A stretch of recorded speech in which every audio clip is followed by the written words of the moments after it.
Faly miarabatsika jiaby mpanaraka ny chaîne YouTube vaovao malagasy manao akory tsika tsikaraikaraika tokantrano any salama iaby ve tsika any ny mahakasiky ny fiainam-pirenena fa indrindrindra fiainam-bahoaka izay mitrongo vahoamana indray no hozaraintsika eto. Nisy tranga tena mampalahelo ary mahagaga ary hitantsika amin'ny sary io voasambotra ny mpitandro filaminana ireo mpanamboatra charbon noho ny fiaraha-miasa tamin'ny CF sy mpitantana ny faritra Kombabinga Ampasindava sy ny association famelona ary ny zandary ny ambanja dia trahateka teo amin'ny fony ala ireo dimlahy mpanimba ala taony Andrangira nandritra ny fisafona natao tamin'ny 25 ka hatramin'ny 27 lasa teo. Fantana charbon mahery folo ary gony feno charbon maro no sary nandritran'izany efa eo am-pelatanana tompona andraikitra sy ny mpanao famotorana raharaha amin'izao fotoana izao ity. Mampalahelo zava-misy eto an-tany sy firenentsika satria ireo vahoaka izay mitrongo vahoamana ary naseho tarery zareo mahagaga nefa noho ny tsy fisian'ny asany no mantonga an'ireo mandeha anaty ala ireo mamelo vady aman-janaka nefa dia naseho tarery zareo ary ny amin'izao fotoana izao ity move ireo mpangalatra zaza na varira fa indrindrindra ireo mpanondrana volamena antsokosokontsika ireo ve aseho ohatran'izao nitavary zareo nitarery zareo tsy misy an'izany manko amin'ny fiainantsika amin'izao fotoana izao ity fa izay vahoaka madinika mitrongo vahoamana fa izay trondro vaventy kosa no ataontsika hoe tsy aseho na sary ary tsy heno vaovao mahakasika an'izany. Raha mba atao toy izany koa manko ny fisamboran'ireo mpitrandraka volamena ireo dia manondrana sokosoko ireo dia marary sy fitondrana medalina ny madinika ihany no boretina le mahita madinika tsy anasana angamba mahafinaritra ny reto mpitondra fanjakana reto. Ny olona mitrongo vahoamana ve enjena ny fitondram-panjakana aty fa tsy ireo dahalo mandromba manao ny asa ratsiny fa izay miezaka ny manao ny velotena no enjena mba tsy rariny izao. Raha mpangalatra zao manko ny mpamono olona dia tsy aseho ny endriny fa noho ny hoe fiheverana hoe zon'olombelona zay ihany manko reto mpitandro filaminana reto nefa ilain'ny gasy maro anisany le charbon dia mba omeo vahaolana ary zareo ekena aloha fa hoe tsy fanara-dalàna atao zareo zany fa tokony ahoana moa no tsy atao amin'ny manaraka satria ala iarovana. Misy ketrika manko na ireo mpitondra fanjakana reto rehefa atao hoe ala iarovana mba ahafahary zareo hitrandraka antsokosoko ihany koa ao anatin'ny ala. Rehefa misy ala iarovana zany dia zareo zay ao ambadikin'izay ao atao aiza zary zareo charbon nefa zao mety hogadraina manko zareo reo nefa fahasahiranany no antony anaovany zareo andeha hanamboatra charbon. Zareo reo tsy nangalatra natokantranon'olona any. Io dia azo atao lazaina fanana mpanjakana ny fanjakana dia ombona ny vahoaka rehetrarehetra ekena zany tsy manara-dalàna zareo fa tokony omena vahaolana hafa izany tsy hita manko zay tokony isamborana zareo reo. Fivelomana kosa ny anary zareo nefa ty mba asa fivelomana dia ataon'izao kosa tsy rariny manko zany tena tsy mazava tsy azo mihitsy ny mahatonga ny gasy efa sahirana mbola enjehina ihany nga ireo mpangalatra ohatran'izany ajanao ry fitondra fandrakana satria io charbon io ny fivelomana zareo matory zareo nanao an'io dia io ihany ny fivelomanareo indrisy mantsy ny mahazo ny madinika amin'izao fotoana izao fa le mahagaga le olona misambotra ireo mandoky ino zany andrahony reto mpitandro filaminana ireo sa mahandro amin'ny gazy sakitaika aleo alamina fa tokony mba restorina ho an'zareo ny ireo dia zay manko ny zava-misy lasa menoty indray no misy amin'izareo fa mirary soa an'reto mitrongo vahoamana izay miezaka amin'ny fiaina satria ny fitondram-pandrakana efa tsy manome asa. Tena misy aza tezitra mihitsy amin'ity fitondram-pandrakana ity tsy tenenitsika trony manko ireo ataontsika hoe ireo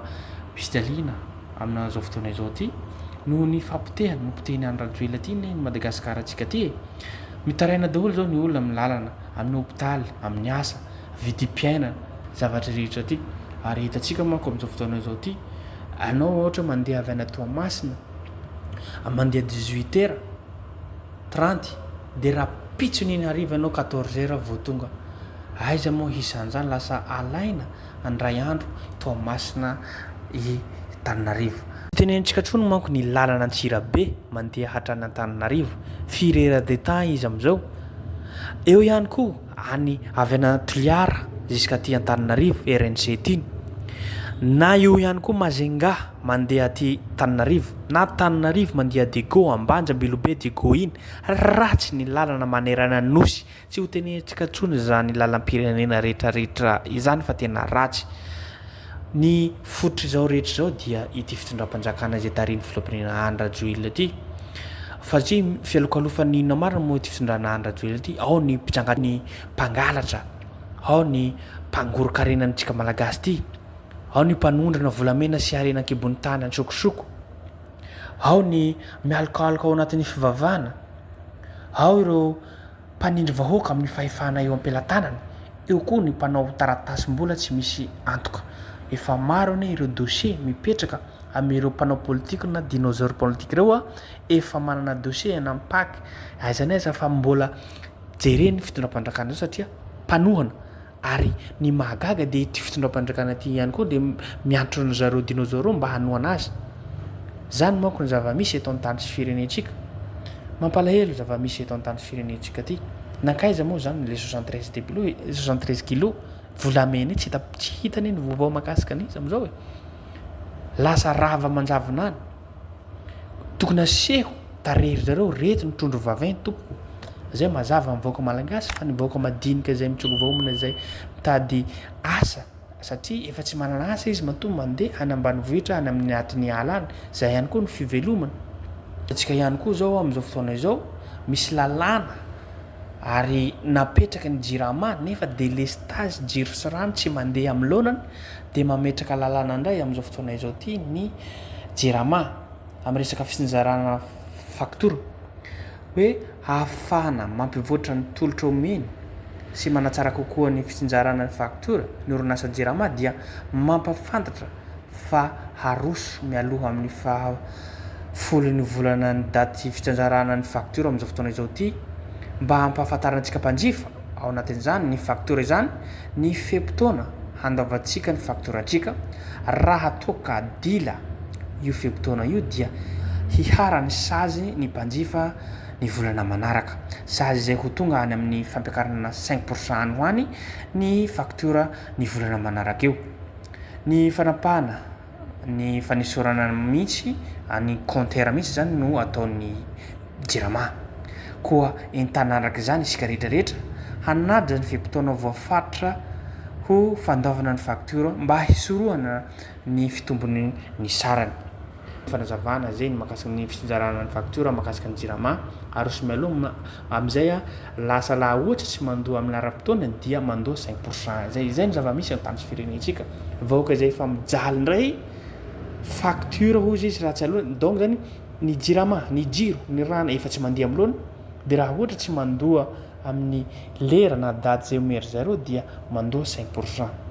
Zay no vaovao malaza eto amin'ny tany sy firenentsika ry vahoaka malagasy. Mila tonga saina atsika ty fa hipoaka ihany sanatria ny vava ny guerre civile raha sanatria ny vava raha mbola misehoseho ihany izay ataon'ny fitondram-pandrakana amin'izao fotoana izao ty izay vahoaka mitsogo vahoamana izay vahoaka madinika indray no piretina. Zay ny vahoaka malagasy zava-misy amin'ny tany sy firenentsika dia zay ihany koa no zaraintsika eto azadino hatrany miabone na manao zay na manao commentaire ahafahantsika matsatsara zavatra izay misaotra mankatelina tompolahy izy tompoko vavy.